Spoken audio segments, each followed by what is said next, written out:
अब दोपहर prime time special का वक्त है। आज हम आपको 38 साल तक चले ऑपरेशन की अनसुनी कहानी दिखाएंगे। 38 साल पहले इंडियन आर्मी ने पाकिस्तान के खिलाफ सियाचिन में ऑपरेशन मेघदूत लॉन्च किया। भारतीय सेना के हिमवीरों की एक टुकड़ी दुनिया के सबसे ऊंचे बैटलफील्ड में पेट्रोलिंग करने भेजी गई, लेकिन अचानक आए बर्फीले तूफान के नीचे ये सभी जवान दब गए।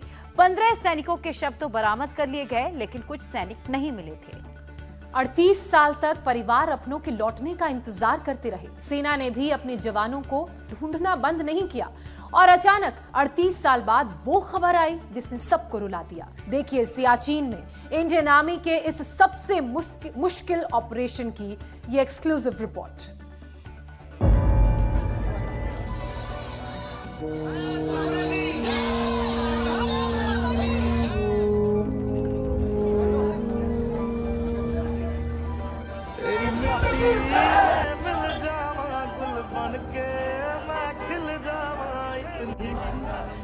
दिल की आरज़ू तेरी नदियों में बह जावा, तेरी फसलों में लहरावा, इतनी सी है दिल की मेरे सच्चे पति थे तो मुझे मिलने आ गए। 38 साल के बाद मिले हैं मुझे। देश के लिए शहीद हुए हैं।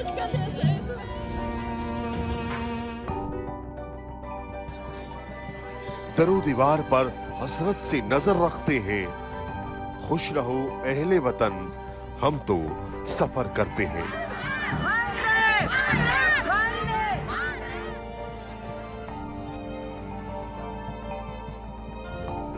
ये उस शहीद का अंतिम संस्कार है जिसने 38 साल पहले देश के लिए सर्वोच्च बलिदान दिया। जलवे के साथ मिले और जलवे के साथ निकल गए। ये उस शहीद की चिता है जिसके इंतजार में 38 साल तक उसकी पत्नी और बेटियां दिन रात जलती रही।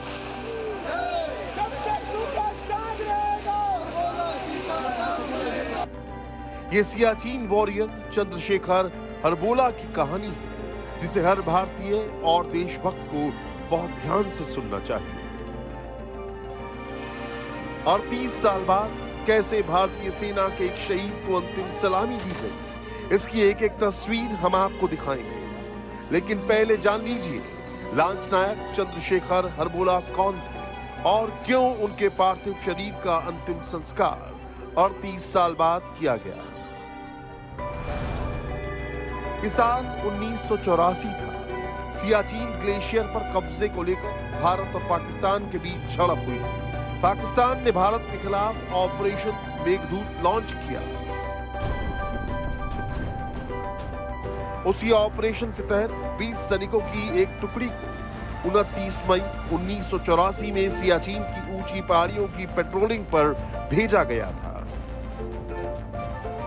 19 कुमाऊं रेजिमेंट के चंद्रशेखर भी उसी पेट्रोलिंग टीम का हिस्सा थे, लेकिन उसी दौरान वहां आए एवलांच ने चंद्रशेखर हरबोला और उनके साथियों को अपनी चपेट में ले लिया।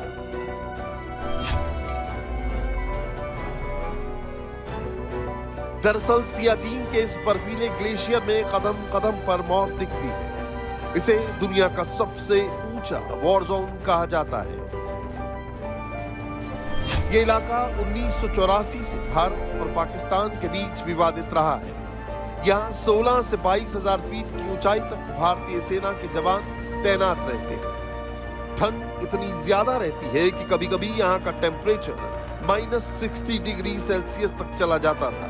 सियाचिन बर्फीली हवा में सर्वाइवल बेहद कठिन है। गन शॉट फायर करने या मेटल का कुछ छू लेने भर से उंगलियां अकड़ सकती हैं और जख्म होने पर गल जाती है। कई बार शरीर के अंग को काटने की भी नौबत आ जाती है। इसके अलावा यहाँ ज्यादा दिन रहने पर देखने और सुनने में दिक्कत आती है। याददाश्त कमजोर होने का खतरा रहता है। विश्व का सबसे ऊंचा रणक्षेत्र सियाचिन, 22,000 फीट से भी ज्यादा ऊंचाई वाला ये सियाचिन, जहां पर सांस लेना बेहद मुश्किल है। तापमान -60 से भी ज्यादा डिग्री।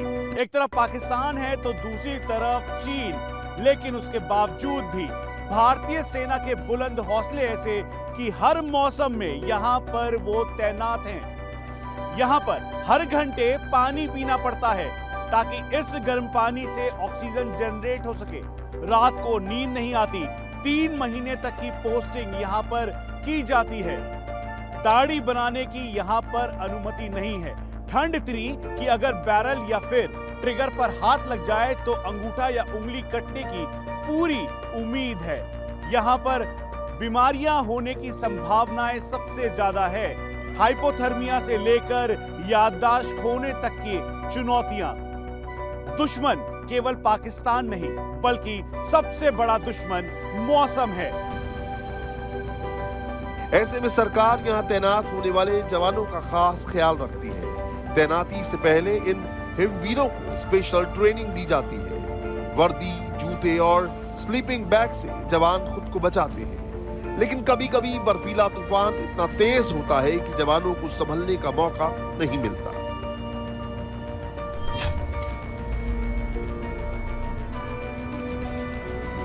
एक ऐसा ही तूफान 29 मई 1984 को आया था। चंद्रशेखर के साथ उस पेट्रोलिंग टीम में शामिल सभी 20 सैनिक बर्फीले तूफान की चपेट में आने के बाद लापता हो गए। इस टीम में अल्मोड़ा के गोविंद वल्लभ, भगवत सिंह, गंगा सिंह, राजेंद्र सिंह और मोहिन सिंह भंडारी भी चंद्रशेखर हरबोला के साथ थे। वहीं पिथौरागढ़ के मोती सिंह, चंद्रशेखर, जगत सिंह, महेंद्र पाल सिंह, हयात सिंह, भूपाल सिंह, नरेंद्र सिंह, भीम सिंह, पुष्कर सिंह, जगदीश चंद्र भी पेट्रोलिंग टीम का हिस्सा थे। इसके अलावा नैनीताल के दया किशन, राम सिंह और इलाहाबाद के पीएस पुंडीर 38 साल पहले तूफान की चपेट में आकर शहीद हो गए। ऑपरेशन मेघदूत के दौरान 19 कुमाऊं की कंपनी सियाचिन में तैनात थी। जगह थी शंकर टॉप और यहां पर 29 मई 1984 के दिन एक एवलांच आया। इस एवलांच में एक पूरी एफआरपी ध्वस्त हो गई। इस एफआरपी के अंदर कुल मिला के 19 कुमाऊं के 18 जवान शामिल थे। 13 बॉडीज को रिकवर कर लिया गया लेकिन 5 अभी तक नहीं मिली थी। फिर उसके बाद भारतीय सेना के जवान लगातार पेट्रोल कर रहे थे। दिक्कत इस बात की थी कि परिवार वालों को क्या जवाब दिया जाए और ऐसे में इन 5 जवानों का दर्जा मिसिंग का हुआ क्योंकि जहां पर ये एफआरपी यानी जो पोस्ट थी वो पूरी तरह से एवलांच के अंदर उसकी चपेट में आ चुकी थी और यहीं पर थे लांस नायक चंद्रशेखर हरबोला भी। भारत सरकार और सेना की ओर से लापता सैनिकों को ढूंढने के लिए सर्च ऑपरेशन चलाया गया। इसमें 15 सैनिकों के पार्थिव शरीर मिल गए थे लेकिन 5 सैनिकों का पता नहीं चल सका था। भारतीय सेना का सिद्धांत है युद्ध के मैदान में किसी भी साथी को पीछे नहीं छोड़ना। अपने इसी मूल मंत्र को निभाते हुए सेना ने उन लापता जवानों को सियाचिन की इन बर्फीली पहाड़ियों पर खोजने की कोशिश जारी रखी।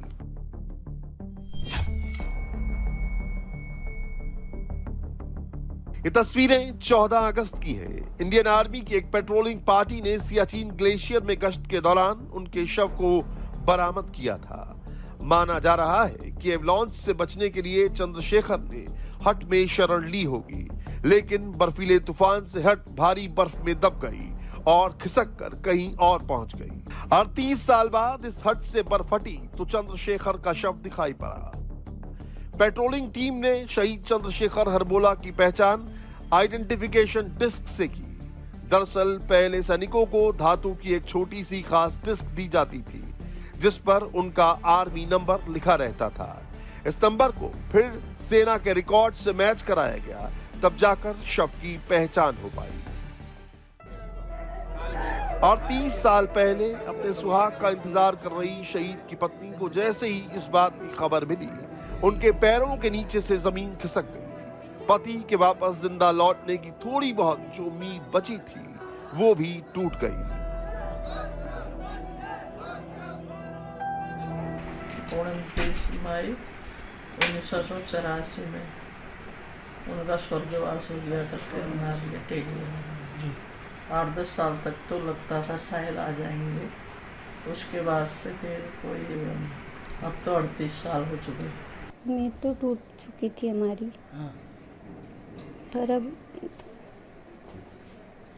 कहीं पे सही लग रहा है कि हम अपने हाथों से उनका वो कर पाएंगे, पर दुख भी हो रहा है क्योंकि हम भूल चुके थे, घाव फिर से रिपीट हो रहा है। चंद्रशेखर हरबोला का पार्थिव शरीर जब हल्द्वानी में उनके घर लाया गया तो हर किसी की आंखें नम थी और 30 साल से जिस पति की राह देख रही थी उस पत्नी की आंखों में आंसू रुकने का नाम नहीं ले रहे थे।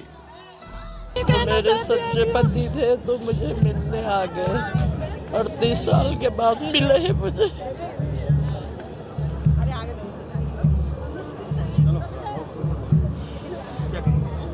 क्या कहेंगे बताइए आप इस हालत में? 38 साल बाद मिले हैं, क्या कहना चाहिए? जलवे के साथ मिले और जलवे के साथ निकल गए।